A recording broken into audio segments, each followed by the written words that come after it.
कितनी विलक्षण। अब कुम्मन दास जी का चरित्र अब शुरू हो रहा है, अब ध्यान से सुनिएगा। कुम्मन दास जी के 7 पुत्र हुए। दुनिया पूछती कुम्मन दास जी कितने बाल बच्चे हैं आपके, तो क्या बोलते? 1.5। कितने हैं? 1.5। मराठी में क्या बोलते? 1.5 ही बोलते हैं। 1.5 है, समझ गए ना 1.5 का मतलब। मराठी भाषा भी बड़ी अच्छी है। एक बार मैं कहीं कथा कर रहा था तो मैंने कहा ठाकुर जी की ताई जी आई। ताई जी कौन है? रोहिणी मैया। मैंने कहा आपके यहाँ ताई को क्या बोलते हैं? मोटी आई। मोटी आई बोलते हैं ना, बड़ी माँ। अब उसको मोटी आई त है कि त है? थ, मोटी। मोटी आई तो ठीक है। उत्तर भारत में अगर ये नाम होता है तो बच्चे तो मोटी मोटी बोलते हैं, मोटी आई। मोटी आई कहाँ जा रही? मोटी आई खाना बना दो। और मोटी आई फिर पीछे बेलन लेके भागती है। बताऊं तुझे मोटी बोलता है। मोटी आई, बड़ी माँ। अच्छी है, बहुत अच्छी लगती है जब बोलते हैं। मैं बोल नहीं पाता, पर हाँ 3 साल हो गए मुझे नासिक आते हुए और महाराष्ट्र में और भी जगह आते हुए। आता रहा लगातार तो सीख तो जाऊंगा। अभंग तो मैंने याद करने शुरू कर दिए, बहुत जल्दी सीख तो जाऊंगा। और जिस दिन सीख गया उस दिन तुकाराम जी, नामदेव जी, जनाबाई सबके पद याद करके, अभंग याद कर करके फिर कथा में गाया करूंगा। हमको मराठी केवल इसलिए सीखनी है कि हमको अभंग गाने हैं। जब हमारे कृष्णा जी गाते हैं, हमारे वो भैया दत्त धाम के शाम को पंचपदी में गाते हैं, जब यहाँ पर मैं महाराज जी से पहले दिन से ही पूछ रहा था, महाराज जी इस बार रात्रि के क्रम नहीं है क्या? मुझे बहुत अच्छा लगता है जब अभंग गायन होता है और मराठी में ही। कभी कभी हिंदी में सुनाते हैं, बोले महाराज जी को हिंदी। मैंने नहीं, हिंदी नहीं, आप मराठी सुनाओ, समझ में नहीं आएगा चलेगा, सुनना है। वो जो भाषा शैली है ना और जैसे उसका गायन होता है, इतना सुख मिलता है, बहुत अच्छा लगता है। तो कुम्मन दास जी कहते मेरे 1.5 पुत्र हैं। किसी ने कहा 1.5 पुत्र? 1 होते हैं, 2 होते हैं, 1.5 तो किसी के नहीं होते। बोले मेरे 1.5 हैं। क्यों? बोले एक मेरा पुत्र जो है वो पूर्ण भक्त है, इसलिए वो पूरा पुत्र है, और एक जो है वो आधा भक्त है। आधा भक्त कैसे? बोले मंदिर नहीं जाता, संध्योपासन नहीं करता, गुरु दीक्षा नहीं ली है और कुछ नहीं, बस गौ सेवा करता है, इसलिए आधा भक्त है। इसलिए मेरे 1.5 पुत्र हैं। एक पूरा है, एक आधा है। बाकियों को मैं पुत्र मानता ही नहीं हूं। क्यों? वो भजन नहीं करते, कीर्तन नहीं करते, मंदिर नहीं जाते, गुरुदेव से नहीं मिलते, उनको मैं पुत्र ही नहीं मानता। ऐसा त्यागी देखा? अपनी संतान में कौन त्याग करता है? लेकिन कुम्मन दास जी ने ठाकुर जी के लिए अपनी संतान में भी त्याग की भावना रखी। 1.5 पुत्र हैं मेरे। तो ऐसे कुम्मन दास जी, उनके साथ में ठाकुर जी की एक बड़ी मधुर लीला है। एक बार की बात, जब मुगल आक्रांताओं ने, अच्छा वल्लभाचार्य महाप्रभु से दीक्षा लेने के बाद आपको अब अनुभव होने लगे और आपके गायन और शब्दावली सुनकर के श्री वल्लभाचार्य महाप्रभु ने आपको श्रीनाथ जी की राग सेवा के लिए आज्ञा दे दी। अब आओ गिरिराज जी में आकर के श्रीनाथ जी को राग सुनाया करो। तो नित्य जाया करते थे, वहां जाकर के राग सेवा करते थे। दुष्ट आक्रांत जिनमें से औरंगजेब प्रसिद्ध था, उसने जब भारत के मंदिरों को तोड़ना शुरू किया तो उसने अपनी गति बढ़ाई व्रजमंडल की ओर, और जैसे ही व्रज की ओर वो बढ़ने लगा तो सब गोवर्धन के लोगों को और ब्रजवासियों को सबके मन में हुआ कि भाई अब गिरिराज जी की रक्षा कैसे करें, वो तो मंदिर तोड़ देता है करके। सब बैठ करके मंत्रणा कर रहे थे, चिंतन कर रहे थे, क्या करें क्या करें क्या। इतने में ही गर्भगृह से आवाज आई, बोले यहां से कहीं और ले चलो मोकू। ठाकुर जी बोले, कुम्मन दास जी के कान खड़े हुए, बोले कौन बोला कौन बोला? जैसे ही झांक करके देखा, आहा सुंदर श्रीनाथ जी ऐसे थाड़े हैं, और कुम्मन दास जी को पहली बार नेत्र ऐसे ऊपर करके देखा, पहली बार सचल ठाकुर जी का अनुभव हुआ। कुम्मन दास जी तो बिल्कुल आनंद में भर गए। ठाकुर जी बोले, अरे भैया आनंद में मत भरे, बेहोश है के चक्कर खाए के मत गिरियो, वो मिले छारो है, मंदिर ने तोड़े, या तो पहले आवे मुझको कहीं और लेके चलो। जय जय, कहाँ लेके चले? बोले तोड़ को घनो एक वन है जहां पे खूब कांटे हैं और टेंटी एक अचार होता है हमारे यहाँ, उसके वृक्ष लगे हैं। ठाकुर जी कहने लगे वहां लेके चलो मुझे। अब श्रीनाथ जी का रूप बड़ा है, कैसे लेके जाऊं मैं, क्या लेके जाऊं मैं? सद्दू पाने बोले, भैया गैया बैल गाड़ी में तो लगेंगे नहीं, और बैल जो है वो हमारे सबरे वृद्ध हो गए, कब पधार जाए कोई पता नहीं, ठाकुर जी को कैसे लेके जाएं? सोई ठाकुर जी फिर से बोले गर्भगृह से, कुम्मना, हाँ यहीं पास में सद्दू पाने की गौशाला के बगल में एक गौशाला है, वहां में भैंसा बंधे हुए हैं, भैंस और भैंसा, माते एक भैंसा ले आओ। तो सबरे बोले, जय जय आप भैंसा की सवारी करोगे? क्यों ना कर सके हम? बोले जय जय भैंसा, अरे हमारी साली की सवारी है। यमुना जी हमारी पत्नी है, पटरानी है, और यमुना जी को भैया कौन है? यमराज। यमराज काय पे बैठे? भैंसा पे। तो हमारी सारी की सवारी है, और सारी की सवारी पे तो जीजा को पूरा अधिकार रहे। खूब हमने गरुड़ की वाहन बने हैं, खूब गरुड़ वाहन बन के उड़ाए हैं, खूब हमने अनेक अनेक वाहन देखे, आज अपने सारे के वाहन पे बैठेंगे, लेके आओ बा भैंसा को। अब महाराज भैंसा लेकर के आए, वाकू पहले इत्र से तो स्नान करायो, इत्र से स्नान कर, गंगा जल से स्नान करा के इत्र लगायो, इत्र लगा करके वहां पे खूब मखमली चद्दर आदि सब बिछाई, खूब मलमल के वस्त्र लगाए, मसनद गद्दी लगाई वहां के ऊपर। इतने में भैंसा चिल्लाने लगो, ये काय रो पीछे। बोले भैया ये वजन सह पाएगा कि नहीं? भैंसा समझते हैं ना, भैंसा भैंस तो समझते होंगे। यहां दिखा नहीं मुझे महाराष्ट्र में, होते तो होंगे, हैं खूब हैं। हमको पता नहीं महाराष्ट्र का अच्छा वाला पोर्शन ही दिखता है। कल मुझे कोई बोला तो बोले महाराज जी बहुत नशापत्ती होती है महाराष्ट्र में भी, खूब ऐसा चल रहा है। सब आए थे वो अपने संघ के, कुछ बता रहे थे।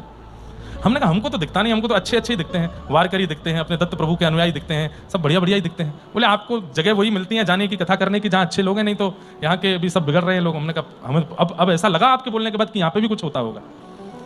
तो भैंसा पर ठाकुर जी बैठा दिए। जैसे ही भैंसा चला सो ठाकुर जी बोला अरे गिरो गिरो गिरो, मैं गिरो मैं गिरो।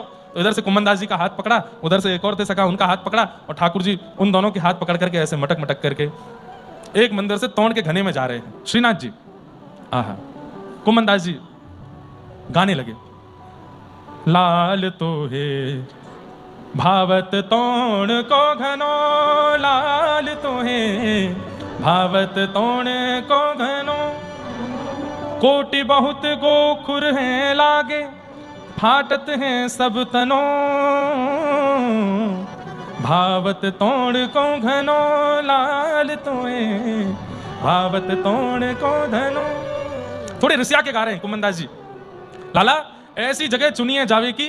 बोले क्यों, कहा भयो, कितना आनंद तो आ रहा है। अरे कांटे बहुत गोखुर लागे, फाटत है सब तनो, सब हमारे हाथ छिल गए, पैर छिल गए, सब इतने कांटे लगे हैं, और खुद तो मदमस्त होकर के ऊपर बैठे हो, कोई दिक्कत है नहीं रही है, खुद को तो अच्छा लगे कोई। आवत जावत बोल निवारे, बैठत हैं जहां एक जनो, सिन्ने कहां लोए खरी के डारे, ते छाड़ दियो भोन अपनो, तब बूढ़त ते राख लिए हैं सुरपति तो त्रनहु नगनो, कुंभन दास प्रभु गोवर्धन धर वह कौन ढोंढनी को जनो। खूब रिसियाए, ऐसी जगह ले आए हैं, नैको सेवकन पर चिंता नहीं कर रहे हैं, इतने कांटे लग गए, हमारे हाथ पैर सब जगह से फट गए हैं, और जैसे तैसे चलते फिरते बेचारे गिरते पड़ते सब लोग लेके ठाकुर जी को वहां पहुंचे। ठाकुर जी खुश हो रहे हैं, ठाकुर जी हंस रहे हैं। स्वामी का एक स्वभाव होता है, अपने सेवकों को मीठे मीठे कष्ट देना स्वामी को अच्छा लगता है।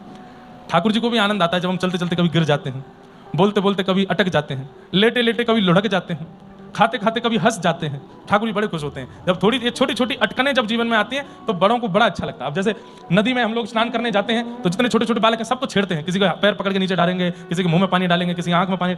ये अब कष्ट ही तो दे रहे हैं, लेकिन ये मीठा कष्ट देना बड़ों को अच्छा लगता है। ठाकुर जी तो पेट पे हाथ धर धर के हंसे, यहाँ कुम्भनदास को कांटे लग रहे हैं, वहां उनको कांटे लग रहे हैं, सब इनके हाथ पैर बेचारे ऊपर नीचे, और ठाकुर जी बिल्कुल प्रसन्न है। क्यों, भैंसा के सींग इतने बड़े हैं कि वो जब आगे निकले सब कांटे छट जाएं, ठाकुर जी को कुछ स्पर्श नहीं हुए। कुम्भनदास जी बोले बड़े मंद मंद मुस्काए रहे हो और हमारी ये दशा कर दी है। जैसे टोंड के घने में पहुंचे, वहां जाके ठाकुर जी विराजमान किए।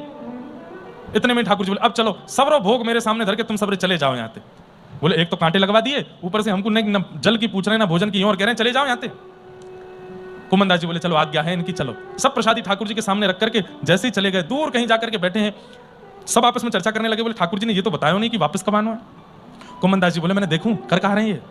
जैसे ही एक झाड़ के अंदर से झांक करके देखा, तभी क्या दिखते हैं, आहा, अत्यंत सुंदर वस्त्र धारण किए हैं, सिर पर चुनरी डारी है, नाक में नख बेसर है, और एक परम सुंदरी युवती सामने से चली आ रही है, और ठाकुर जी उसकी प्रतीक्षा में खड़े हैं।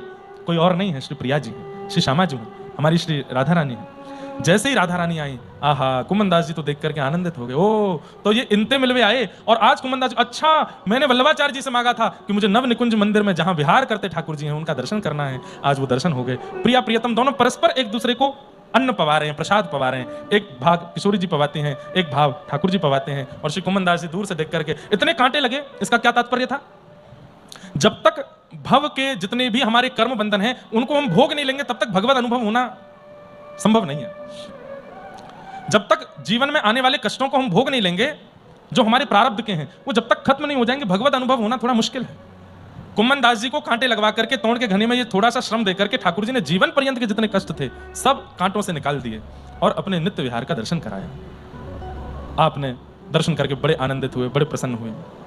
ठाकुर जी वापस मंदिर में आके विराज गए। नित्य नित्य खूब सुंदर सुंदर पदों की सेवा, खूब सुंदर रागों की सेवा आप करते थे। एक बार गोसाई श्री विठलनाथ जी ने तानसेन को बुलवाया। तानसेन आए, बड़े गायक तानसेन, और कुम्भनदास जी को उनकी सेवा में रहने के लिए कहा। बोले भाई गायक आ रहे हैं, तुम भी गायक हो, तो गायक को क्या चाहिए जरूरत हो तुम समझ सकते हो। तो बड़े गायक दिल्ली से आ रहे हैं तानसेन ठाकुर जी की सेवा करने के लिए, उनकी सेवा में तुम रहना। कुम्भनदास जी बोले जो आज्ञा। तानसेन आए, आकर के सबसे पहले तो कुम्भनदास जी ने उनको स्वागत किया, आइए आइए, विठलनाथ जी ने मुझको आज्ञा दी आपकी सेवा, आप प्रसाद पा लीजिए। प्रसाद पाने बैठे तो फिर डिमांड करने लगे, हमको तो ये खाना है, हमको तो ऐसा खाना है, ये खाना। तो कुम्भनदास जी सब तैयारी करवा के लाने लगे, हमारे लिए पान बनवा करके लाओ। तो कुम्भनदास जी जाने लगे, सुनो उसमें थोड़ा सा जर्दा मिलवा के लाना, तंबाकू। कुमनदास जी देखने लगे, बोले भैया तुम ठाकुर जी की सेवा करवे आए हो कि किसी राजमहल में गाने आए हो? पान बनवा लाए। कुमनदास जी उनको लेकर के जैसे ही मंदिर पहुंचे, श्रीनाथ जी के सन्मुख बैठे हैं और श्रीनाथ जी के सन्मुख बैठ करके तानसेन ने गाना प्रारंभ किया। जैसे ही गाते हुए तानसेन को देखा, और शिष्य कैसे बने इसके पीछे भी एक सुंदर कथा है। तानसेन जी के संदर्भ में कथा आती है कि एक समय ऐसा आया कि अब तानसेन को लोग सुनने के लिए नहीं बुलाते थे, तो तानसेन को बैठा देते और चारों तरफ बुझे हुए दीपक रख देते और बस एक ही बात कहते, इनको आप जलाओ गा करके। तानसेन बोले भाई मुझ पे और भी राग आते हैं, मैं और भी रागों का कलाकार हूं, बहुत कुछ गाना जानता हूं, वो भी सुनिए, यही क्यों करवाना होता है? बोले नहीं यही करो। तो ये करते करते अब स्थिति ये हो गई थी कि अब तानसेन जब भी राग दीपक गाते थे, उनके स्वयं के शरीर में दाह होने लगता था, जलन होने लगती थी। वो जलाशय में कूद जाते, सरोवर में कूद जाते, लेकिन कैसे भी उनकी जलन ठीक नहीं होती थी। एक दिन उन्होंने, कोई बड़े गायक थे, उनसे पूछा कि अब मैं राग दीपक गाता हूं, 4 दिन तक तो इतनी जलन रहती है, पूरे शरीर में ऐसा लगता है किसी ने आग लगा दी हो। तब उन्होंने कहा कि राग देव तुमसे नाराज हो गए। बोले अब इनको कैसे मनाऊं? बोले ये तो नहीं मानेंगे, लेकिन इसका एक तरीका है। बोले क्या? जब तुम राग दीपक गाओ, उसके बाद कोई और श्रेष्ठ गायक आकर के राग मेघ मल्हार गा दे तुम्हारे सामने बैठ के, तो तुम्हारा दाह ठीक हो जाएगा। अब इनसे ऊंचा कोई गायक ही नहीं था। इन्होंने कई बार प्रयास किया गायकों को बुला करके, बोलते मैं दीपक गाऊंगा, जैसे मेरे अंग में दाह हो तुम राग मेघ मल्हार गाना। तो ये राग दीपक गाते और जैसे ही दाह होता कहते गाओ। अब वो खूब गाते रहते, लेकिन इन पर कोई असर ही नहीं होता, क्योंकि मेघों का बरसना आवश्यक है और वो केवल इन्हीं से होता था और किसी से नहीं हो सकता। अपनी चिकित्सा स्वयं नहीं कर पा रहे थे अपनी, क्योंकि औषधि अंदर ही है, कैसे करें? तो इन्होंने निर्णय ले लिया कि अब मैं दीपक राग नहीं गाऊंगा। लेकिन इनकी प्रसिद्धि उसी बात से थी, जहां भी जाते थे वहां दीपक राग ही गवाया जाता था। एक बार बादशाह ने इनको बुलाया और बुला करके कहा दीपक गाओ। तो बोले भगवान मैं और कुछ सुना दूंगा आपको, लेकिन वो राग मैं नहीं गा सकता, मुझे तन में दाह होता है, मेरे को अग्नि लग जाती है और मैं मर जाऊंगा किसी दिन अगर मैं गाऊंगा तो, इसलिए आप कृपा करके मैं और कुछ सुना देता हूं, पर वो मत सुनिए। तब किसी ने बादशाह के कान भरते हुए कह दिया, बोले कि महाराज आप बड़े बड़े अतिथियों को बुलाते हैं, तानसेन से गवाते हैं और उनके सामने जब ये दीप जला देता है तो सब आपकी प्रशंसा करते हैं, इसलिए तानसेन चिढ़ गया है। गाता मैं हूं, मेहनत मैं करता हूं, प्रशंसा इनकी होती है, इसलिए आपकी प्रशंसा ना हो, इसलिए इसने ये निर्णय लिया है कि ये राग दीपक नहीं गाएगा। तो बादशाह ने कहा अगर ऐसी बात है तो आज ये इसको दीपक गाना पड़ेगा। अपने सैनिकों को खड़ा कर दिया तलवार लेकर के, अगर ये नहीं गावे तो इसका सर धड़ से अलग कर देना। तानसेन बैठे हैं, सोच रहे हैं अब मैं क्या करूं।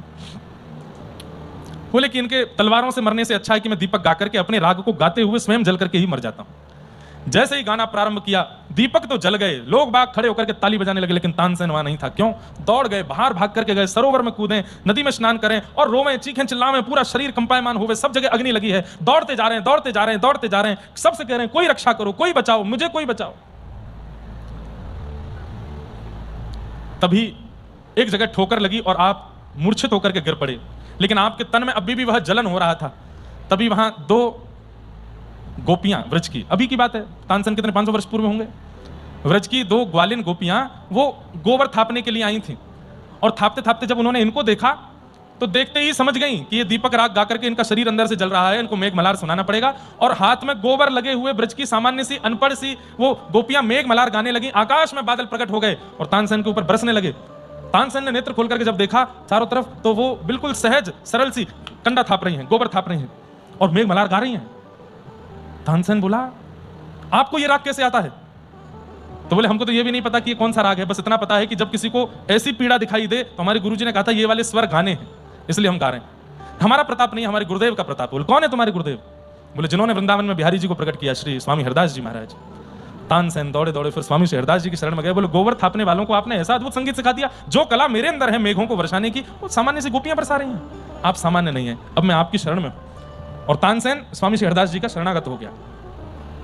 लेकिन समय लगता है दीनता आने में। बड़े बड़े लोग जब गुरुजनों के आश्रित होते हैं तो थोड़ा समय लगता है दीनता आने में। तानसेन में भी दीनता नहीं आई थी। आज श्रीनाथ जी की सेवा करने के लिए गए, कुमनदास जी उनकी सेवा में थे। सामने बैठ करके जैसे ही राग गाना प्रारंभ किया, अंदर से गोसाई विठलनाथ जी ने देखा गा रहे हैं और बीच बीच में कुमनदास जी के हाथ में पीक दान दे रखा था, उसमें पीक दान करते हैं और फिर गाने लगते हैं। गोसाई श्री विठलनाथ जी ने तुरंत कपाट बंद कर दिए ठाकुर जी के और बाहर आकर के बोले पहले बाहर जाओ, कुल्ला करके आओ, मुंह धो करके आओ। ये रजवाड़ों के राज शासन में नहीं गा रहे हो आप, ये ठाकुर जी का स्थान है, पवित्र होकर के आइए, फिर गाइए। उनको थोड़ा लगा तो उठ करके गए, बाहर हाथ मुंह धो के कुल्ला उल्ला करके आए, आकर के बैठ के फिर गाने लगे। जैसे ही गाने लगे गोसाई जी ने फिर कपाट खोल दिए।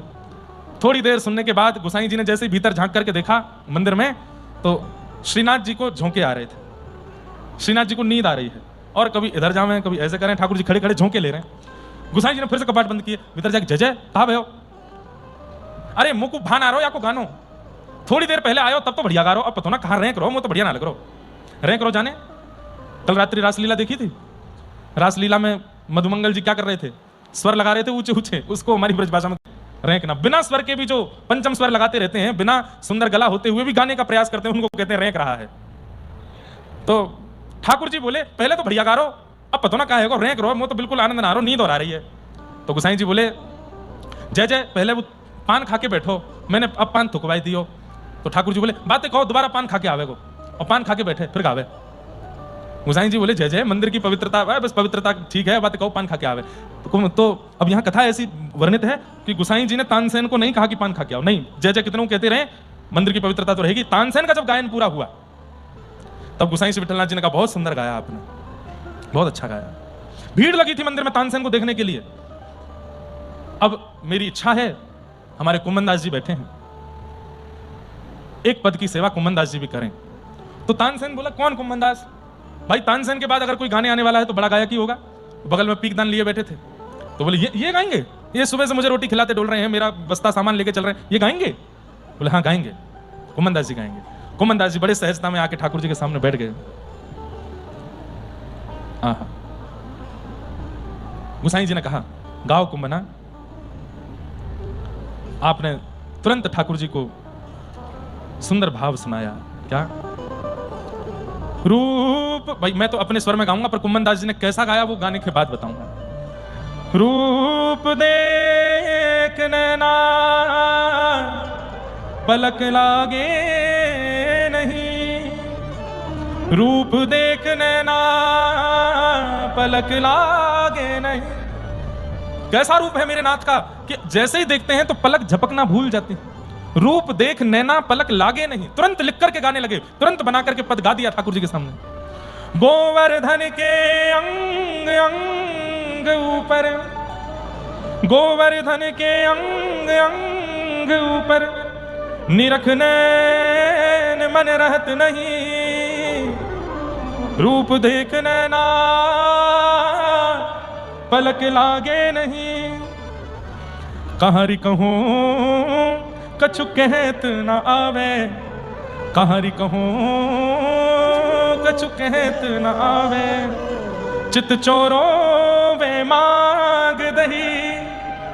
गोपी कह रही है कैसे वर्णन करूं, मैं मार्ग से जा रही थी और रास्ते में खड़े हो गए, दही का दान मांगने लगे। अरे दही का दान मांगने में कितनों दही दे आई? बोले पूरी मटकी दे आई।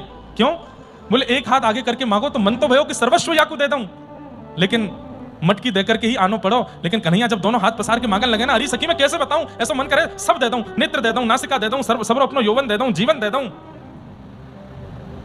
इतना सुंदर है श्याम सुंदर। कुंभन दास प्रभु के मिलवे की, सुंदर बात सखियन सोजू कही। कुंभन दास प्रभु के मिलवे के, सुंदर बात सखियन सो कही। रूप देख नैना पलक लागे नहीं। कुम्मन दास जी गा रहे हैं, सिसकियों की आवाज आ रही है, और तभी गोसाई विठलनाथ जी ने भीतर देखा तो भीतर श्याम सुंदर के नेत्र सजल हैं, और सामने देखा तो कुम्मन दास जी के नेत्र सजल हैं। लेकिन स्थिति तो तब विचित्र हो गई। तब क्या देखा, पीछे तानसेन मूर्छित पड़े हैं और नेत्रों से अविरल अश्रुधार गिर रही है।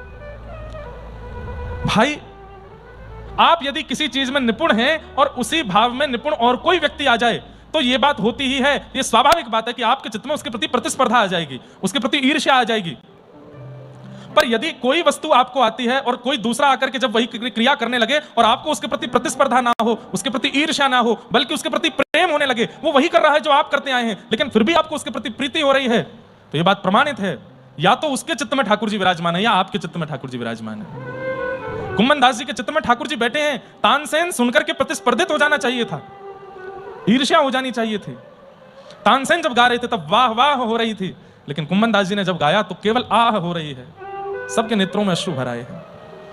तानसेन को जब होश आया कुम्मन दास जी को हृदय से लगा लिया। मैंने जीवन पर्यंत गाया, बड़े बड़े गायकों को, अपने गुरुदेव के अलावा किसी की गायकी को मैंने सराहा नहीं, लेकिन आज आपके चरणों में प्रणाम करता हूं। आपके मेरे पास स्वर है, मेरे पास कंठ है, मेरे पास शब्द हैं, पर उन स्वर, शब्द और कंठ का उचित उपयोग जैसा मैं करना चाहता था वैसा आप कर रहे हैं। मीठी ईर्ष्या हो रही है मुझे कुम्मन दास जी आपसे। मैंने जगत के राजाओं को रिझाया, लेकिन आपने जगत बनाने वाले को रिझाया है, आपने जगन्नाथ को रिझाया है। अद्भुत। ऐसे श्री कुम्मन दास जी। एक बार आप सुबह सुबह राग भैरव आप रहे थे। ये राग भैरव ही है? ये कौन सा है? अहीर भैरव है? अहीर भैरव है। अच्छा, एक बार आप सुबह सुबह गा रहे थे, अहीर भैरव ही गा रहे थे, यही चल रहा है ना? तभी फतेहपुर सीकरी पड़ता है आगरा से आगे। वहां का बादशाह गोवर्धन आया था और उसने जैसे ही देखा कि आप इतना सुंदर स्वर में गा रहे थे, उसने जैसे ही सुना, अब राजा तो रिजवार होते हैं, बिना देखे बिना जाने राजा के मुख से बस निकल गया, वाह वाह वाह, क्या कहना क्या कहना क्या कहना। कुम्मन दास जी ने ये सुना, उठ करके खड़े हुए। कौन बोला? असंख्य सैनिक खड़े थे, रथ पर राजा बैठा था। तभी सेनापति बोला, हमारे राजा आए फतेहपुर सीकरी, आपका स्वर सुन करके और उनके मुख से वाह निकली है। कुम्मन दास जी ने उसी सरोवर का जल हाथ में लेकर संकल्प लिया, आज के बाद अहीर भैरव राग नहीं गाऊंगा। क्यों? जिस राग पर इस संसार का एक व्यक्ति आनंदित हो रहा है, अरे मैं तो जिनसे वाह सुनना चाहता था उन्होंने तो वाह करी नहीं, और जिसको सुनना ही नहीं चाहता वो वाह कर रहा है, आज के बाद ये राग ही नहीं गाऊंगा। झूठा हो गया राग। ठाकुर जी को अमनिया भोग लगाना है। अमनिया मतलब जिस पर किसी का मन ना आवे। इस राजा का मन आ गया है, अब नहीं गाऊंगा ये राग। कितना कितना सूक्ष्म चिंतन करता है भक्त अपने ठाकुर की सेवा में। हम आप होते और पता चल जाता हमारी कथा से, हमारे वक्तव्य से, हमारी बात से, हमारे गायन से राजा रीझ गया है, तो हम और बढ़िया गाते, और राजा रीझ जाए, और रीझ जाए, ऐसा हो जाए, मेरा मुरीद हो जाए, मेरा फैन हो जाए। और कुम्मन दास जी के चित्त में ये भावना नहीं। और सुनाइए। कुम्मन दास जी बोले, अब तो मैंने संकल्प ले लिया यार, राग को कभी नहीं गाऊंगा। और कुम्मन दास जी वहां से चले गए। राजा ने अपने सैनिकों को लगा दिया, बोले सुनो, ये व्यक्ति मुझको मेरे दरबार में चाहिए और ये वहां बैठ करके सुनाएगा, गायन करेगा। सैनिक लोग लगे कुम्मन दास जी के पीछे। जब जब मंदिर जामे तो हाथ जोड़े, बोले हमारे राजा बुला रहे हैं, आप नहीं जाओगे तो वो हमारी गर्दन काट देंगे, चल दीजिए ना। बोले बिल्कुल नहीं जाऊंगा, मैं राज दरबारों में नहीं गाता हूं, मैं अपने ठाकुर को प्रसन्न करने के लिए गाता हूं। सैनिकों ने जाकर के इनके घर पर जब इनके घर की स्थिति देखी तो अत्यंत 17 लोग रहते थे घर में। कितने लोग? 17 से ज्यादा ही होंगे। गिनती करवाऊं? 7 पुत्र, 7 उनकी पत्नियां, कितने हो गए? 14। 15वें कुम्मन दास जी और 16वीं इनकी पत्नी, हाँ 17 ही हैं। और एक इनकी भतीजी थी, वो विधवा थी, वो भी इनके पास ही रहती थी। 17 लोग घर में रहते थे। और घर की स्थिति क्या थी? वर्षा आ जाए तो कमर कमर तक जल भर जाता था घर में। और घर की स्थिति और सुन लो। कुम्मन दास जी एक बार अपनी भतीजी से बोलते हैं, अरे सुनो, क्या तिलक स्वरूप करना है तो आरसी ले आओ और आसन ले आओ। तो इनकी भतीजी बोली, आरसी तो गैया पी गई। और आरसी जानते किसको कहते हैं? वो गाड़ी वाली आरसी नहीं, आरसी बोलते हैं शीशा को, मिरर को, दर्पण को आरसी बोलते हैं। तो आपने अपनी भतीजे से कहा कि हमारे एक पंडित जी बैठे हैं, एक बार मैं यही चरित्र कहीं सुना रहा था, तो शाम को कथा के बाद मुझसे बोले, महाराज जी कुम्मन दास जी के समय पे बाइक थी। मैंने क्यों? बोले वो आरसी मंगा रहे थे अपनी भतीजी से। मैंने कहा वो वाली आरसी नहीं है यार, ये आरसी का मतलब होता है शीशा, दर्पण, उसको आरसी बोलते हैं। तो आपने अपनी भतीजी से कहा तिलक लगाना है, आरसी ले आओ और आसन ले आओ। तो आपकी भतीजी ने उत्तर क्या दिया? आरसी तो गैया पी गई और आसन बछड़ा खा गए। तो सुनने वालों को लगा कि ऐसी कैसी आरसी है भैया जिसको गैया पी गई, दर्पण को गैया कैसे पी सकती है? तब किसी ने पूछा, बोले गैया कैसे पी गई, आरसी तो पी नहीं जा सकती। बोले अरे भैया, एक कठौता है, उसमें जल भर के उसमें मैं अपना मुख दिखता हूं, उसी को आरसी बोलता हूं। और जो गायों को लगने वाला चारा है, वो चारा ही मेरा आसन है, उसी को नीचे बिछा के बैठ जाता हूं। तो भतीजी कह रही है कि आरसी तो गैया पी गई और आसन बछड़ा खा गए, मतलब चारा खा गए, कुछ है ही नहीं। इतने गरीब। आप पगड़ी पहनते थे सिर पर, उसमें 17 जोड़ थे। जोड़ किसको कहते हैं? मतलब एक वस्त्र को ही पहन लेना, ये एक जोड़। पर आप एक ही वस्त्र 17 जगह से फटा हुआ है, उसको जगह जगह से संभाल करके, मोड़ करके, ऐसे करके पाग पहनते थे कुम्मन दास जी। इतनी दीन अवस्था। घर में इतनी जगह नहीं थी, तो दिन रात का क्रम चलता था। क्या? आधे लोग दिन में सोते थे, आधे लोग रात को सोते थे, और दिन वाले लोग रात में जगते थे, वो बाहर घूमते थे। क्यों? घर में जगह ही नहीं है। ऐसी स्थिति। सैनिकों ने जाकर के घर की स्थिति देखी तो घर के लोगों से कहा, एक इतना बड़ा राजा कुंभनदास जी को बुला रहा है, इतना धन देगा कि गोवर्धन में सबसे बड़ा घर होगा आप लोगों का, लेकिन ये कुंभनदास जी को बताइए, जा ही नहीं रहे। घर के लोग पीछे पड़ गए, कुंभनदास तुमको तो बिल्कुल नहीं लगती है, घर की चिंता नहीं है, परवाह नहीं है, पूरे दिन गोवर्धन नाथ में लगे रहते हो, इन्हीं को गाना सुनाना है, इन्हीं को ये सुना। अरे घर का भी तो विचार करो, एक राजा बुला रहा, चले जाइए, धन देगा, आप मत लीजिएगा अपने, हमको दे दीजिएगा। घर के लोग बहुत जब ताने देने लगे, तुम लोगों को धन चाहिए ना, जाता हूं, तुम लोगों के लिए जाऊंगा। रथ भेजा था लेकिन पैदल गए गोवर्धन से आगरा, आगरा से आगे फतेहपुर, और वहां राजा के सामने पहुंच गए। राजा ने कहा, आखिरकार आना ही पड़ा आपको, जल्दी बताइए क्या सुनना है आपको। बोले राग अहीर भैरव, जो उस दिन आप गा रहे थे वही सुनाओ। बोले राग सुनना है ना, बस शब्द कुछ भी गा सकता हूं। बोले हाँ, शब्द में आप स्वतंत्र, कुछ भी गाओ। तो कुंभनदास जी बोले सुनो फिर।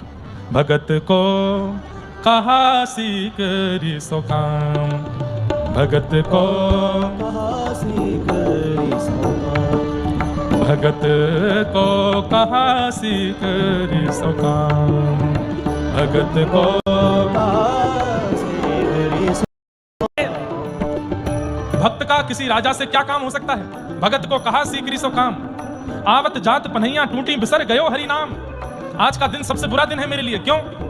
गोवर्धन से पैदल चल करके आया हूं, मेरी पन्हैया यानी कि चप्पल टूट गई, पैर में छाले पड़ गए, और 24 घंटे जिन हरि का स्मरण बना रहता था, आज वो स्मरण छूट गया। आवत जात पन्हैया टूटी बिसर गयो हरि नाम, भगत को कहा सीख री सो काम। और क्या कह रहे हैं?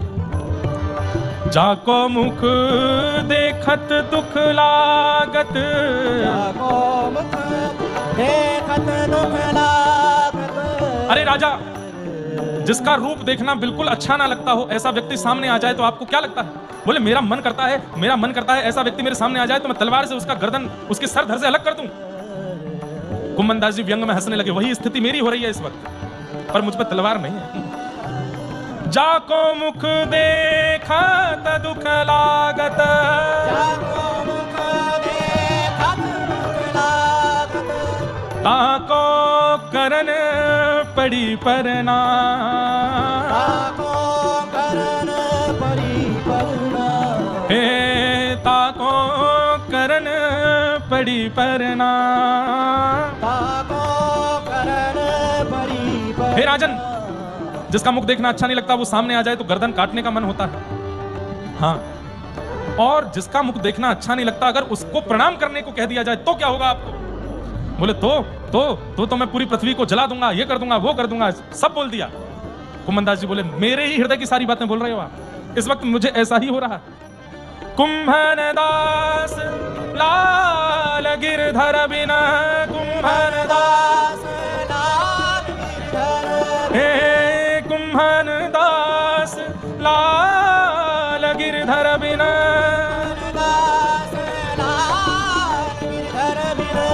और न दूजो का,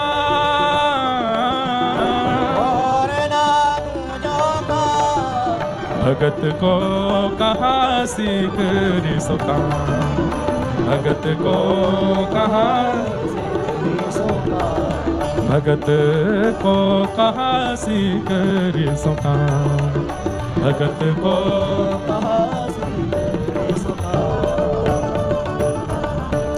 राग सुना दिया राजा के मतलब का, और बातें कह दी अपने हृदय की। जितने अतिथि लोग आए थे बोले गाते तो बहुत अच्छा है, पर हमको ऐसा क्यों लग रहा था गायक थोड़े गुस्से में है। नहीं, ऐसे वो थोड़े मूडी हैं इसलिए ऐसे बोल रहे हैं।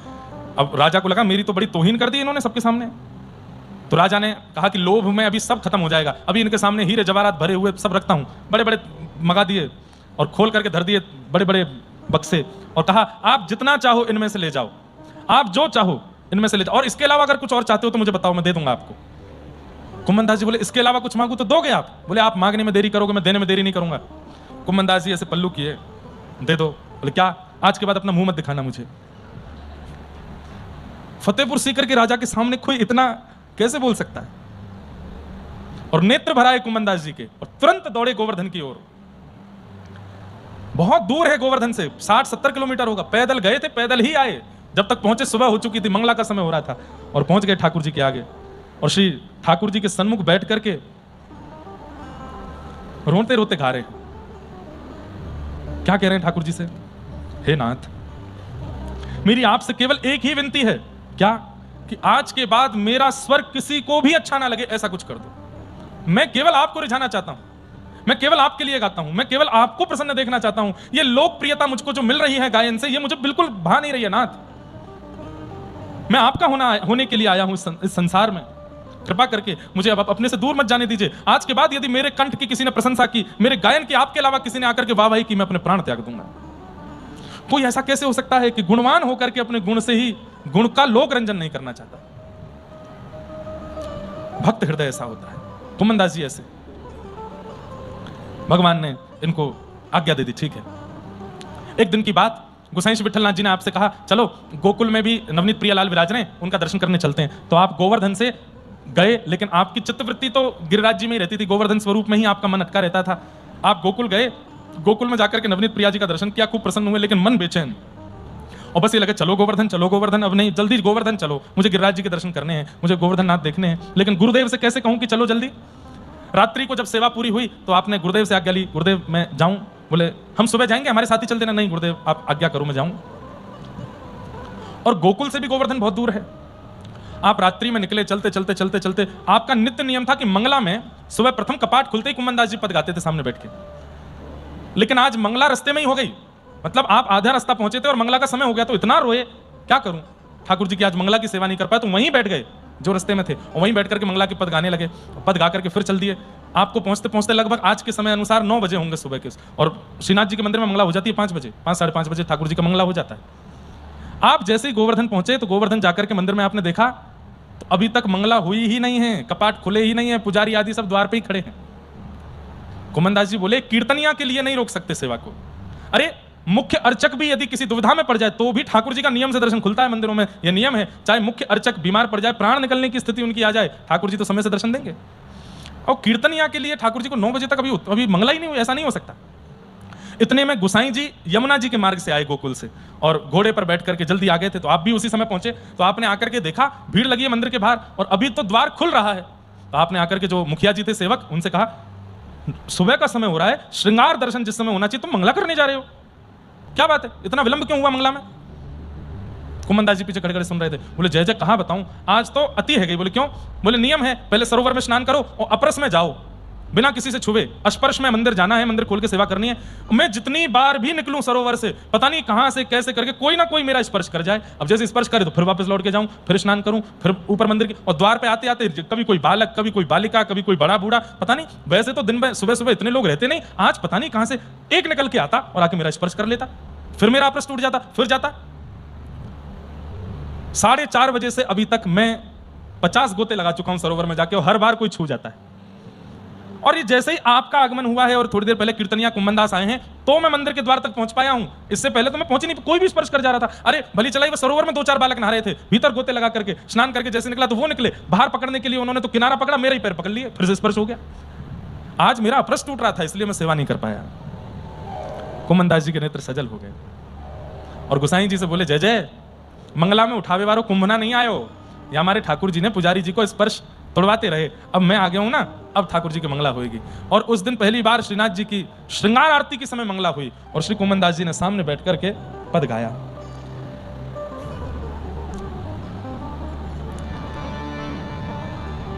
कितने दिन है जो गए बिन देखे, तरुण किशोर रसिक नंद नंदन, तरुण किशोर रसिक नंद नंदन।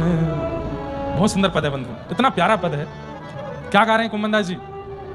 कल गए थे, आज आ गए हैं, और क्या कह रहे हैं? आपको देखे बगैर कितने दिन हो गए नाथ, और इतने दिनों में देखो आप कितने बदल गए। कैसे बदल गए? तरुण किशोर रसिक नंदन नंद नंदन, कछुक उठत मुख रेखे। बोले कल जब मैं गोकुल गया था तो आपके मुखमंडल पर रेखे, मतलब ये मूछें आती है ना, तो छोटे छोटे बच्चों के गोल्डन कलर में थोड़े थोड़े बाल आ जाते हैं। छोटे छोटे बालकों को जब आप देखोगे धूप की किरण में या टॉर्च जला करके मुख के पास देखोगे, तो जब वो थोड़े तरुण हो जाते हैं, 10-12 वर्ष के होते हैं, तो थोड़े थोड़े उनके रेखे जैसे निकल आते हैं। वो दिखते नहीं है, कभी कभी प्रकाश करने पर दिखते हैं। तो कुमनदास जी कह रहे हैं कल जब मैं गया था तब ये रेखें दिख नहीं रही थी आपकी, मैं इतने दिन बाद लौट के आया हूं कि मेरे ठाकुर जी इतने बड़े हो गए कि उनके कुछ कुछ रेखें प्रकट हो रही हैं। तरुण किशोर रसिक नंद नंदन, तरुण किशोर रसिक नंद नंदन, कछुक उठत मुख रेखे, कछुक उठत मुख रेखे। कितने दिन है जो गए बिन देखे, कितने दिन है जो गए। वह शोभा वह कांति वदन की, वह शोभा कांति बदन की। कोटिक चंद बिसेखे, कोटिक चंद बिसेखे। कितने सुंदर है नाथ। आपके तन की शोभा ऐसी लगती है मानो जैसे 1 करोड़ चंद्रमाओं को प्रकट करके और उनको मुट्ठी में बांध के न्योछावर कर दी जाए आप पर। इतने सुंदर आप लगते हैं। वह चितवन वह दृष्टि मनोहर, वह चितवन वह दृष्टि मनोहर। वह नटवर वपु भेखे, वह नटवर कितने दिन है जो गए बिन देखे, कितने दिन है जो गए बिन। श्याम सुंदर संग मिल खेलन की, श्याम सुंदर संग मिल खेलन की। आवत जी अब रेखे, आवत जी अब रेखे। कुंभन दास लाल गिरधर बिन, कुंभन दास लाल गिरधर बिन। जीवन जन्म लेखे, जीवन लेखे। कितने दिन है जो गए बिन देखे। गुसाई जी बोले कुंभन दास तुम कल ही तो गए थे और आज आ गए और तुम पद में क्या गा रहे हो, कितने दिन हो गए बिन देखे। हे नाथ, इनके वियोग का एक एक क्षण ऐसा लगता है जाने कितना समय बीत गया हो। तभी तो गोपियां गोपी गीत में कहती हैं त्रुटिर्युगायते त्वाम पश्यताम। हे नाथ, आप हमें अकेला वन में छोड़ करके चले गए हैं। गोपियां कह रही हैं आपको पता है जब आप हमारे नेत्रों के आगे नहीं होते तो एक क्षण का समय ऐसा लगता है जैसे मानो 3 युग के समान बीत गया हो। बंधुओं, एक चीज आप सबने अनुभव की होगी, सुख का समय बहुत जल्दी निकल जाता है। अब दत्त धाम में आनंद का क्षण है, सुख भी नहीं आनंद। आनंद के क्षण कैसे निकल रहे हैं। 15 दिन की कथा करना कहीं कहीं के लिए तो ऐसा होता है 15 दिन बहुत है, जिनको हम बता भी रहे थे कि 15 दिन के लिए नासिक कथा करने जा रहे हैं, 1 मास के लिए जा रहे हैं, अरे इतनी बड़ी कथा। लेकिन यहां आकर के जब कथा प्रारंभ हुई, अब सोचो आज 10 दिन बचे हैं, बस 10 दिन बाद कथा विश्राम हो गए, खत्म। सुख का समय, आनंद का समय बहुत जल्दी व्यतीत हो जाता है, पर दुख का समय बहुत धीरे धीरे जाता है। दुख का समय इतना भारी पड़ता है, इतना भारी पड़ता है कि 1 मिनट भी लगता है हे राम ये रात कब निकलेगी। कोई किसी व्यक्ति के जीवन में दुख का समय आ जाता है, रात काटना मुश्किल पड़ जाता है, दिन काटना मुश्किल पड़ जाता है, अकेले रहना मुश्किल पड़ जाता है, सब कुछ बहुत कष्टदायी होता है। अनुभव सबने किया है, यहां बैठा कोई व्यक्ति नहीं ऐसा जिसने ये अनुभव ना किया हो। दुख का क्षण बहुत धीरे धीरे निकलता है, पर कृष्ण प्रेमियों के कृष्ण वियोग में समय, जो सामान्य लोगों का दुख का समय जितना धीरे धीरे जाता है, ऐसे ही कृष्ण प्रेमियों का वियोग का समय उससे भी धीरे जाता है। तो सोचिए जिस कष्ट का अनुभव हम करते हैं उसके कितने अनंत कष्ट का अनुभव कृष्ण विहरी करते हैं कृष्ण विरह में। आहा, कितने दिन भय जो गए बिन देखे, तरुण किशोर रसिक नंद नंदन कछु उठत मुख रेखे। हमें कभी दिख सकता है, दत्त भगवान को रोज देखते हैं, पिछले साल भी देखा, उससे पिछले साल भी देखा, लेकिन कोई कोई ऐसा होता है जो दर्शन करके ये अनुभव कर लेता, अरे ठाकुर जी 3 साल पहले हमने तब तो दुबले से थे, अब थोड़े हत्ते तगड़े हो गए, अब थोड़े खा करके थोड़े बढ़िया नेक शरीर बन गया है। हमारे प्यारे गिरधर लाल जी जब आए थे उस समय का स्वरूप यदि आप देख लोगे तो कह ही नहीं सकते कि यही है, और अब पास से देखो तो गाल मोटे मोटे हो गए हैं, हाथ भी गदमदरा से हो गए, ये भी बाहर निकल आया, थोड़ा थोड़ा पेट भी निकल आया है बाहर। अब वैसे तो ठाकुर जी वैसे ही हैं जैसे आए थे तब थे, लेकिन किसी किसी की दृष्टि में इतना प्रेम होता है कि वो देख लेता है छोटी छोटी चीजों को भी। कुंभन दास जी की दृष्टि क्या देख रही है, कल मैं गया था तब तो कुछ नहीं था, आज देखो लाला कितना बड़ा हो गया, मैं कितने दिनों बाद में आया, लाला के थोड़े थोड़े रेखे प्रकट हो गई हैं। वह शोभा वह कांति बदन की, कोटिक चंद बिसेखे, वह चितवन वह दृष्टि मनोहर, वह नटवर वपु भेखे। श्याम सुंदर संग मिल खेलन की, आवत जी अवेरे, कुंभन दास लाल गिरधर बिन, जीवन जन्म लेखे। ठाकुर जी को इतना प्रेम हो गया कुंभन दास जी से। कुंभना अब तो मैं एक लीला को दर्शन कराऊं। कुंभन दास जी बोले कैसी लीला? बोले एक गोपी रोज आवे दर्शन करवे के काजे, ध्यान से सुनिएगा, एक गोपी रोज मेरो दर्शन करवे आवे। अच्छा कहा करे, बोले वो अपने घर पे बड़ा बढ़िया दूध को दही जमाए के वाको मक्खन निकाल के मटका में मक्खन लेकर के आवे। अच्छा फिर का दूर खड़ी है जाए और दूर खड़ी है के वह मक्खन को मुंह दिखावे और मुंह दिखा के लाला धोरी गैया को मक्खन निकारो है, बड़ो सुंदर सुगंधी आ रही है, बड़ो स्वाद बनो है लाला, लेकिन मैं मंदिर में ना दे के जाऊंगी, ये सबरे मंदिर के लोग खा जाएंगे, मैं तो अपने घर में ही रखूंगी और जगह बता गई है मुझको वहां वो मक्खन धरो है। कुमनदास जी बोले तो मेरो मन हेरो के घर पे जाके खाया हूं मैं और तू मेरो संग दे दे यहाँ में। कुमनदास जी बोले जय जय, ये कैसी इच्छा है रही है आपकी? बोले चोरी करने की इच्छा है रही है, द्वापर युग गए बहुत दिन है गो, द्वापर में चोरी करी, अब कलयुग आए गए है और मेरो मन हेरो एक बार ने चोरी करिया हूं तनिक सी नेक सी। कुमनदास जी बोले जय जय, अगर पता चल गई ना दुनिया को कि आप चोरी करो, सबरे पकड़ के आपको जो है का फिर गाड़ी देंगे, बरो बरो कहेंगे, मारेंगे, ना कोई ना पता चलेगी, तो चिंता मत कर, बस तू मेरो संग दे दे। कुमनदास जी बोले कहा करना है? बोले शाम को आ जाइयो, मंदिर बंद होने के बाद पीछे वाली खिड़की के नीचे आके खड़े हो जाइयो। अच्छा, पूरी दुनिया को ठाकुर जी अचल दिखते हैं, पर कुमनदास सरी के भक्तों को ठाकुर जी सचल बात करते हैं उनसे। कुमनदास जी शाम के समय गए और मंदिर के पीछे वाली खिड़की पर जाके खड़े हो गए। इतने में ही ठाकुर जी, मंदिर बंद हुआ, सब दर्शनार्थी चले गए, सेवक पुजारी सब अपने अपने घर को चले गए। उसके बाद ठाकुर जी गर्भ गृह की खिड़की से बाहर निकले, सचल हो गए।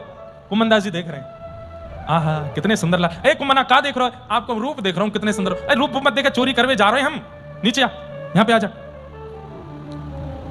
कुमनदास जी की अवस्था 60-70 के बीच की हो गई, बूढ़े बड़े हो गए। ठाकुर जी उतर करके कंधा पे बैठ गए और दोनों पैर ऐसे लटका लिए, दोनों हाथ अपने सिर पर रख लिए कुमनदास जी के, और कुमनदास जी कहते चल कुमना सुन, बोले हाँ जल्दी करियो, लोकर करा जल्दी करियो। क्यों? अरे चोरी में देरी ना करें, अगर पकड़ में आएगा ना दोनों पिटेंगे मैं और तू, हमारी जल्दी करियो बस। और ये ज्यादा भावन में मत आ जाइयो, मंदिर में बड़ो भाव में रोता रहे मेरे पीछे, मां चोरी करवे जा रहे, कहीं मामू देख के रोने लगे, ना रोऊंगा जय जय। कुमनदास जी ऐसे पकड़ के बैठे, कभी कभी ठाकुर जी के चरण ऐसे दबाने लगते हैं, कितने कोमल चरण हैं, कभी कभी ऐसी नासिका करके ठाकुर जी के चरण की सुगंधी सूंघ लेते हैं, विश्वास नहीं कर पा रहे हैं। ठाकुर जी से कह रहे हैं जय जय मेरे नेक बाल खींचियो ऊपर से। बोले क्यों? बोले खींचो तो खींचे ठाकुर जी, हाँ सच मुंह लगे सपना तो नहीं है कहीं, नेक मुंह नोच जाइयो यहाँ पे। ठाकुर जी नोच जाए, अरे ये तो सांची है रही है घटना, जय जय आप सांची मेरे कंधा पे बैठ के चल रहे हो? बोले हाँ तेरे कंधा पे बैठा हूं मैं, चल जल्दी कर, मेरे मुंह में पानी आ रहा, भूख लग रही है मुझको, रात्रि है गई, ये सब सो गए होंगे, बात घर में जाके मक्खन खा के आवेंगे। कुमनदास जी बोले मुझे तो ये पता ही ना वो सखी कहाँ रे। ठाकुर जी बोले मैं बता रहा हूँ ना, सीधे चल, आगे पोखर आवेगो, वहां से दाहिने मुड़ जाइयो, फिर वहां के बाद में एक रास्ता आवेगो, एक पेड़ आवेगो, वहां के बाद बाएं मुड़ जाइयो, और फिर बातें आगे यहाँ दाएं मुड़ जाइयो, वहीं वहां को घर है। कुमनदास जी के नेत्र सजल हो रहे हैं कि अरे भाई, सामान्य हमारे मित्रगण यदि कभी बिना बताए घर आ जाते हैं तो हम क्या पूछते हैं, आपको हमारे घर का रास्ता पता था? अरे आपका घर का रास्ता नहीं पता होगा, तो हमें लगता है ये भी एक प्रेम का प्रमाण होता है, प्रेम का प्रतीक होता है कि आपका प्रेमी आपके घर का रास्ता जानता है, आपकी कॉलोनी का नाम जानता है। लेकिन वो प्रेमी ठाकुर जी हैं, ठाकुर जी जानते हैं कि तुम कहां रहते हो, तुम्हारा घर कौन सा है, गली कौन सी है, द्वार कौन से है, खिड़की कौन से है। कुमनदास जी बोले जय जय एक बात बताओ। बोले हाँ, या सखी तो मुकु नेक मीठी ईर्षा है रही है, तुम्हें मेरो घर पता कहां है? कुमनदास जी बोले तो कुछ कछु ना है पता, नित्य तेरे घर जाऊं मैं, सब देख के आऊं मैं, सब पता हूं मैं। अच्छा जय जय आपको मेरे घर को पता? बोले हाँ। लेकर के कुमनदास जी पहुंच गए, रात्रि का समय है, ठाकुर जी योजना बना रहे हैं, सुनो जो पेड़ है या पेड़ की डाल आके घर के आंगन में जा रही है। पहले घर खुले होते थे बीच से, आंगन खुला होता था, छत नहीं होती थी, और विशेष रूप से कई बार बाहर के पेड़ों की डाल अंदर तक आती थी। ठाकुर जी बोले पहले आप पेड़ पर चढ़ेंगे, फिर डाल पे जाएंगे, डाल पे आके घर में कूदेंगे। कुमनदास जी चढ़े, ठाकुर जी तो झटपट ऊपर चढ़ गए, कुमनदास जी धीरे धीरे आए। ठाकुर जी बोले कुमना कूद जा, अरे जय जय बहुत नीचे है, अरे कूद जा, अरे बहुत नीचे है, इतने तो ठाकुर जी धक्का दे दियो और नीचे कुमनदास जी गिरे, ऊपर से ठाकुर जी आए। हल्ला मत करियो, चुपचाप, सब घर के लोग सो रहे हैं, कहाँ है चीको, कहाँ है? कलयुग में चोरी कर रहे हैं ठाकुर जी। तभी दिख गई, ओ देख बोरी बोरो मटको, चल कुमना। कुमनदास जी गए, ठाकुर जी तुरंत कुमनदास जी की गोद में चढ़ गए, गोद से ऊपर कंधे पे चढ़ गए और बोले अब हिलियो मत, मैं ठाड़ो है रहा हूं, और धीरे धीरे मेरो एक हाथ पकड़ ले मेरो, मैं ठाड़ो है के और ऊपर से छींका को पकड़ लूंगा। और ठाकुर जी ने एक हाथ पकड़ा करके खड़े हुए, और खड़े होकर के जैसे छींका हाथ में आया, दूसरा हाथ से फिर छींका पकड़ लिया, मटकी थोड़ी सी टेढ़ी करी, उसमें से मक्खन निकाला, और मक्खन लेकर के जैसे ही जीभ पे लगाया, अरे जे गोपी रोज वो आके मुझ को चिढ़ायो करती, ऐसा मक्खन है, ऐसा मक्खन है, वास्तव में कुंभना बहुत जोर को मक्खन है, इतना मीठा है, इतना स्वाद है। कुमनदास जी बोले अकेले अकेले पाओगे, लेकिन नीचे उपवाए तो। सो ठाकुर जी ऐसे ऊपर पकड़े हैं और ऐसे नीचे झुक रहे हैं, और कुमनदास जी पैरों के पास हैं, तो जैसे मक्खन दे में तो कभी माथे पे लगे, कभी आंख पे लगे, कभी नाक पे लगे, कभी गाल पे लगे, जैसे तैसे जीव वीव निकाल के कुमनदास जी के मुख में आए। जैसे ही कुमनदास जी के मुख में मक्खन गया, एक तो मक्खन ऊपर से अधरामृत मिला हुआ है ठाकुर जी का, इतना स्वाद, कुमनदास जी तो झूमने लगे, जय हो जय हो। ए झूमे मत, ए तू भाव में मत जावे, मैं गिर जाऊंगा ऊपर ते। कुमनदास जी बोले नहीं नहीं जय आप पाओ। ठाकुर जी पा रहे। थोड़ी देर बाद कुमनदास जी की इच्छा हुई मैं देखूं तो सही है चोरी करके से रहे। गाया तो बहुत है कि चोरी कैसे करते हैं, एक बार देखूं तो सही लगते कैसे चोरी करते समय। तो कुम्मन दास जी ऐसे चरण पकड़ करके कंधे पे ऐसे देख रहे हैं, और तभी कुम्मन दास जी ने क्या देखा कि कमर से ठाकुर जी की धोती ढीली है कि नीचे खिसक रही है, और धीरे धीरे धीरे धीरे वो धोती खिसक रही है। कुम्मन दास जी बोले जय जय जय जय। बोले हाँ, धोती धोती संभालो, अभी दर्शन है जाएंगे। अरे अरे, जैसे ठाकुर जी ने देखी अब छीका पकड़ रखा है, धोती कैसे पकड़ूं, छीको छोड़ दूंगा तो गिर जाऊंगा। सो ठाकुर जी ने 4 भुजा प्रकट कर ली और 2 भुजा से अपनी धोती पकड़ी और 2 भुजा से छीका पकड़ करके माखन पा रहे हैं। कुम्मन दास जी बोले वाह, शंख चक्र गदा पद्मधारी चतुर्भुजधारी तो बहुत देखे होंगे, पर ये धोती पकड़न चतुर्भुजधारी पहली बार देखे। धोती पकड़ के थाड़े ऐसे और छीके पे लेके मटकी से खूब मक्खन खा रहे हैं। कुम्मन दास जी तो इतने भाव में चले गए, आहा, नेत्र मंद हो गए, झूमने लगे। ठाकुर जी बोले कहा करो कहा करो कहा करो। इतने में तो ऊपर संभालते संभालते मटकी छीके से धड़ाम नीचे गिर पड़ी। अब जैसे ही मटकी फूटी, घर में आवाज हुई चोर चोर चोर चोर। ठाकुर जी बोले मरे कुम्मना, भाग यहाँ से। इतने में जोर से छलांग मारी, ठाकुर जी तो वही वृक्ष पे चढ़ करके कूद फांद के भाग गए। कुम्मन दास ऐसे खड़े, चतुर्भुज रूप, 2 धोती से ऐसे छीका पकड़े, धोती मक्खन खा रहे। इतने में ही वो सब घर के लोग उठे, डंडा वंडा उठा करके कहाँ है चोर कहाँ है चोर। तभी देखा कोने में खड़े कुम्मन दास जी, ऐसे जा करके देने प्रारंभ किए। 2 4 10 डंडे उनमें दिए। कुम्मन दास जी चिल्लाते हैं आ लग गई, आहा चतुर्भुज कैसे धोती पकड़न, चतुर्भुज क्या सुंदर छा। उजाला करके जब देखा तो पूरे मुख पे मक्खन लगा है, चारों तरफ मक्खन फैला है। कुम्मन दास जी नेत्रों से अश्रु बह रहे हैं। वो सखी पहचान गई, रुको रुको रुको रुको, ये तो कुम्मन दास है। सब बोले तू जाने यार, अरे ये मां श्रीनाथ जी के मंदिर में कीर्तन गावे, सवेरे के मंगला के कीर्तन, राजभोग के कीर्तन, रात्रि शयन को कीर्तन, जय कीर्तन ही आए श्रीनाथ जी को। अरे बाबा बुढ़ापे में तो कुछ शर्म नहीं आई है, चोरी करवे आएगा यहाँ पे। कुम्मन दास जी के नेत्र खुले और हाथ जोड़ के बोले ये कौन को घर है, ये घर कौन को पहले ये बताओ। तो सखी बोली मेरो घर है। तुरंत कुम्मन दास जी नीचे लेट गए, उसके चरण पकड़ लिए और चरण पकड़ करके अपने शीश से नवाने लगे। सखी बोले अरे क्या कर रहे हो क्या कर रहे हो। अरे बाबा एक तो चोरी करी, ऊपर से तुम ये सब कर रहे हो, मैं छोड़ूंगी ना, कितने चरण पकड़ लो, तुम्हें दंड तुम। अरे मेरी बात तो सुन ले। बोले कहा तू है सखी बड़ भाग बड़ी, नंदलाल तेरे घर आवत हैं। तू है सखी बड़ भाग बड़ी, नंदलाल अरे सखी ये मैंने चोरी नहीं करी है। मैं 60-70 वर्ष की उम्र में आकर के कहां मक्खन को लोभ मेरे अंदर होएगा। तो अपने मन से विचार कर, कौन आयो फिर। अब तू विचार कर, तेने कोई को बतायो कि तेरे घर में नवीन मक्खन निकाल के छीके पर रखो है। अब तो वो सखी कांपने लगी, बोले मैंने तो गिरिराज धरण को बतायो, मैंने तो श्रीनाथ जी को बताया। तो बोले बस वही आए मुंह को लेकर के। तू अपनो श्रृंगार करत है, तू अपनो श्रृंगार करत है, वे दर्पण हाथ दिखावत हैं। वो दर्पण हाथ दिखावत है। तू है सखी बड़ भाग बड़ी, नंदलाल तेरे घर आवत हैं। तू है सखी बड़ भाग बड़ी, नंदलाल तेरे घर आवत है। निज कर गूथ सुमन के गजरा, निज कर गूथ सुमन के गजरा, वे अपने ही हाथ पहरावत हैं। वे अपने हाथ पहरावत है। सब कोई इनको गुण गावत, सब कोई इनको गुण गा, पर वे तेरो गुण गावत हैं। पर ये वे तेरो गुण गावत है।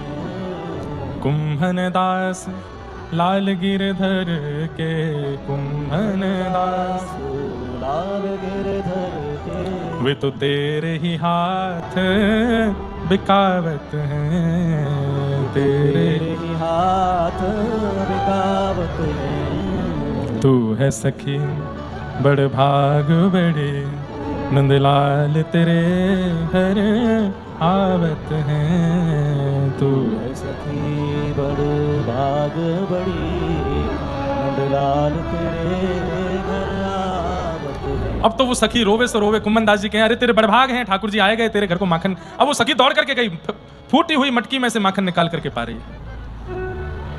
बोले मुझे दर्शन क्यों नहीं हुए, मुझे दर्शन क्यों नहीं हुए कुम्मन दास जी। बोले मैं जय जय सो निवेदन करूंगा तो पे कृपा करेंगे, तो को अनुभव कराएंगे। अब तू चिंता मत करे, ठाकुर जी ने तो को स्वीकार कर लिया है, तभी तेरे घर आए। और उसको समझा करके कुम्मन दास जी निकल पड़े। थोड़ी दूर गए तो कदम वृक्ष के नीचे देखा ठाकुर जी ठाड़े थे। कुम्मन दास जी, जय जय, यहाँ खड़े हो? अरे कुम्मना, तोते मैंने कही जल्दी करियो, और तुम वहां पे झूम रहे हो, मेरे पावन में पकड़ करके ऐसे झूम रहे हो, गिर दई मटकी, तो को मारो तो नहीं? कुम्मन दास जी बोले, बहुत मारो। आप मुझको मरवे का छोड़ा? बोले, मैं छोड़ के आया, तू रह गया अपने आप वहीं पे। चल अब तो को एक शुभ समाचार सुनाता हूं मैं। बोले, कहा? तू तो अभी घर जावेगा तब तो को पता चलेगी, पर मैं पहले ही बता दे रहा हूं, तेरी बहू ने, तेरी पत्नी ने अभी अभी एक लाला को जन्म दियो है, और मैं तो से इतना प्रसन्न हूं, मैं वरदान दे रहा हूं, वो तो से भी बड़ो मेरा भक्त बनेगो। कुम्मन दास जी इतने प्रसन्न हुए, जैसे ही घर गए बालक को गोद में उठाया, नामकरण जब होना था तो नेत्रबंद होके वही धोती वाले चतुर्भुज दास दिखाई दिए, जो धोती पकड़े हैं, छीका पकड़े हैं। चतुर्भुज रूप का दर्शन हुआ तो आपने अपने पुत्र का नाम चतुर्भुज दास रखा। चतुर्भुज दास, अपने पुत्र का नाम चतुर्भुज दास रखा, जिन्होंने वैष्णव जनों के हृदय का सबसे प्रिय पद गाया है। गोवर्धन वासी सांवरे, गोवर्धन वासी सांवरे, गोवर्धन वासी सांवरे,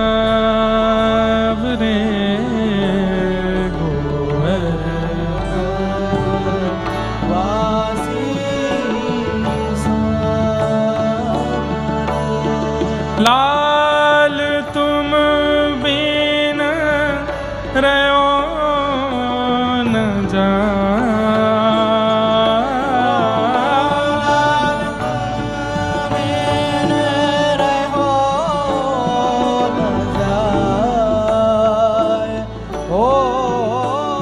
लाल तुम बिन रहो न जाए रे, गोवर्धन वासी सांवरे,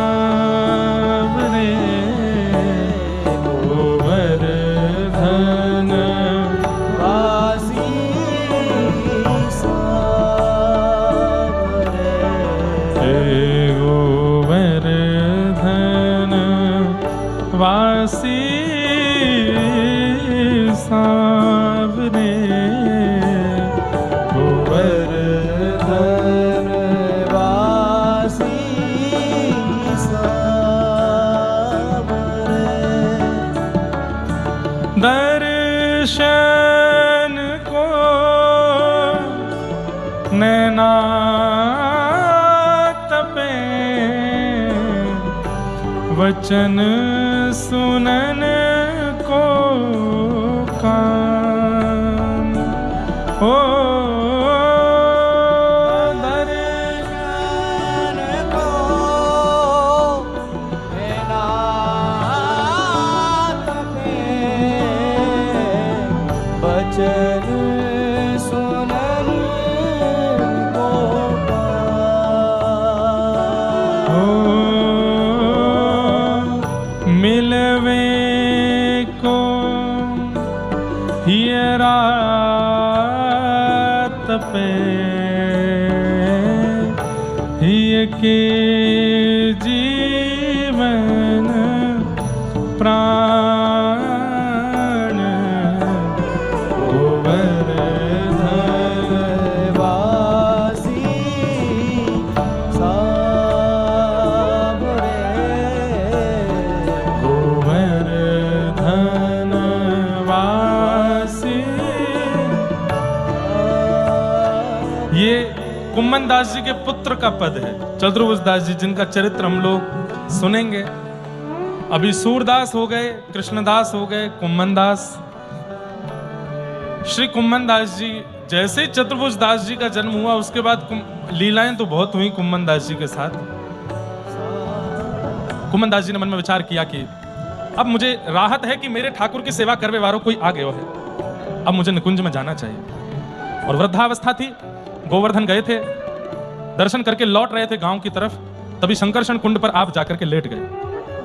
आपके पुत्र चतुर्भुज दास की गोद में सिर रखा, तभी गुसाई श्री विठलनाथ जी भी वहां पर आ गए। सब रसिक जन, वैष्णव जन इकट्ठे हो गए। कुम्मन दास जी अपनी अंतिम क्षण की लीला में थे। सबने पूछा, हे कुम्मन दास जी, आपको क्या अनुभव हो रहा है? तब कुम्मन दास जी ने एक पद गाया। अच्छा, एक बात आपको अष्ट सखाओं की सबकी प्रमुख मिलेगी, इन्होंने अपने अंतिम श्वास में अपने गुरु और युगल में किशोरी जी का स्मरण करके प्राण त्यागा। कुम्मन दास जी ने अपने जीवन का अंतिम पद गाया। रसिकनी रस में रहत गढ़ी, हे रसिकनी रस में रहत गढ़ी। कनक बेल वृषभानु नंदिनी, कनक बेल वृषभानु नंदिनी। हे श्याम तमाल चढ़ी, श्याम तमाल चढ़ी। ओ रसिकनी रस में रहत गढ़ी, रसिकनी रस में हो बिहरत श्री गिरिधरन लाल संग, बिहरत श्री गिरिधरन लाल संग। कौने पाठ पढ़ी, कौने बात बड़ी। हे कुंभन दास प्रभु गोवर्धन धर,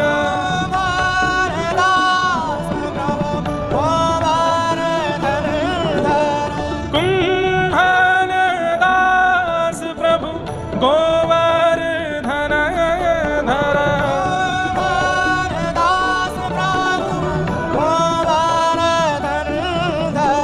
रति रस के लिए बढ़ी,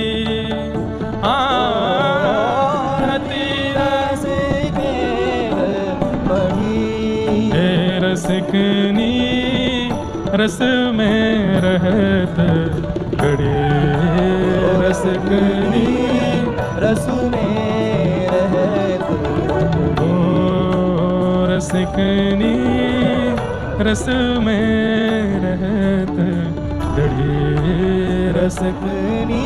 और कुम्मन दास जी गा रहे हैं, प्रिया प्रियतम दोनों प्रकट हो गए सामने, और गोसाई जी को हंसते हुए कुम्मन दास जी कहते हैं, जय जय।